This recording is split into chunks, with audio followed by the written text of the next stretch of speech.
好，一跳出嚟咧，呢個連華生輝又未算話好快，咁中挺挺啦，都唔會同你哋搶噶啦。咁啊，陽光係最快啦，跟住就叫步步勇啊，黑色衫一對馬就搶咗喺前面先。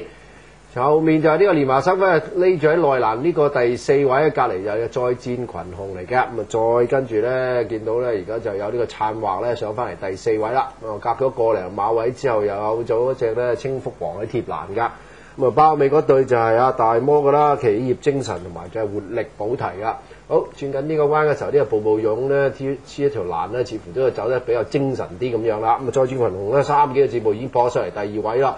逼咗啲陽光唔知點解就褪咗落去個內欄呢個位置坐正個 box 啊。咁中間咧呢個燦惑已經上咗嚟啦。再跟住睇下連華生輝喺邊度先，移咗出嚟中間咧追呢幾隻㗎啦。咁啊，千福王就喺佢後面㗎，後面嗰啲大魔嗰啲企業精神活力補提冇晒㗎啦。去到呢個階段嘅時候，呢個連華生輝見到謝團推下咁掃一邊夠啦，已經過咗呢個燦惑㗎啦。步步勇仲捱緊喺第3位，追緊上嚟係清福王。喂，陽光喺邊度啊？追到第4咋？第1名嗰種呢個連華生輝，第2名燦惑，第3名清福王，第4名先係陽光。都係輕描淡寫完成啊！呢場馬連華生輝。咁多驚險就係早段喺隻陽光後邊會咁驚，一路褪咗俾人塞咧，咁啊轉個頭轉咗2碟都冇任何擔心噶啦。冇問題嘅嚇，好似個賠率咁啊，1.1行翻嚟嘅，一出閘喺入邊。一檔就唯一叫可能有機會就係再塞嘅啫。咁我諗呢啲大家都識諗噶啦，無論你騎嗰個練嗰個，我哋坐喺側邊睇嘅都知噶啦。咁啊隔離啱啱啊白寶望兩望，哇死！本來陽光就唔會俾人塞嘅，你係都要死拖去引俾人哋嗰隻步步勇埋嚟。你喺少少步步勇埋邊，你順住走咧，你唔俾佢埋嚟，你就唔會塞咯，就係咁簡單啊！呢場有多少？有留到隻馬剩有多少即係托大呢樣嘢啊？留得比較上辛苦，太過有針對性啊！我覺得呢場馬係跑得轉咗位啦，連華生輝。連華生輝係睬你，你塞我轉咗位啦。隔離嗰啲，雖然我哋唔知個心態係咪咁樣啦嚇。補提企業精神，輕輕鬆鬆啦！而家呢個連華生輝 OK。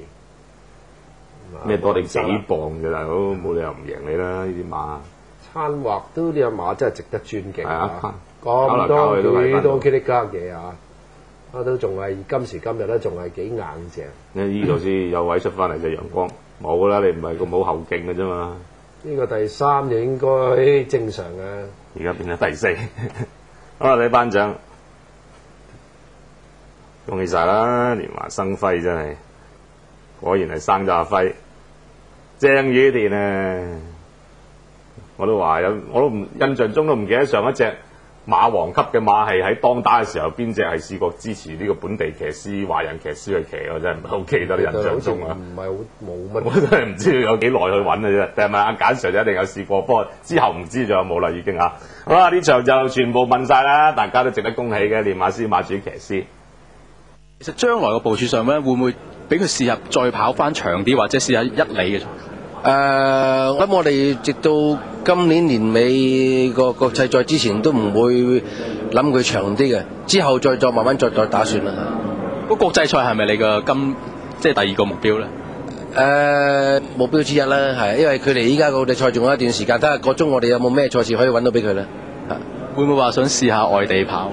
會喺度考慮緊啊！只係而家因為打落都冇乜嘢賽事好跑噶啦，佢將會休息完，睇下佢個狀態。如果係一路 keep 住都幾好的話，我都考慮去日本跑。其實贏咗呢隻馬個心情點咧？因為當初個馬主同埋其實姚本輝兩個都揾你。當初好開心啦，要多謝馬主啦、練馬師啦對我嘅信任啦、支持啦。當初接手呢隻馬，梗係覺得好興奮啦，因為由我自從贏第1場開始，之前我騎馬贏馬都未試過騎過一匹咁好嘅馬啦。咁我咁慶幸有一匹咁好嘅馬，我會好珍惜咯。其實聽日你就